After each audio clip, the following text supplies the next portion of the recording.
บอกหักสาวลาวแล้วไปแย่งสาวไทยหากอายบ่มีใจสองคงมีงานดอกของสาวลาวบ่าวไทยลำคงหรือสิมาควงใจ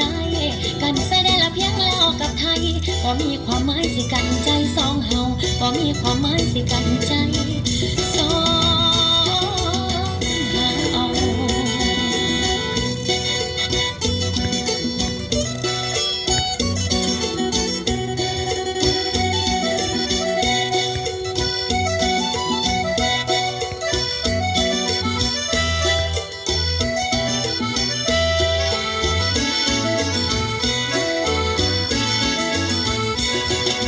ลมโอยโอยยืนใจลอยคิดทอดผู้บ่าว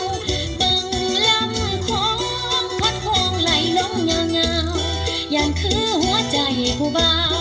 ย่านคือหัวใจผู้เบาบอกหักสาวลาวแล้วไปแย่งสาวไทยหากอายบ่มีใจสองคงมีงานดอกของสาวลาวบ่าวไทยลำคงหรือสิมาควงใจกันใส่ได้ละเพียงลาวกับไทยบ่มีความหมายสิกันใจสองเฮาบ่มีความหมายสิกันใจ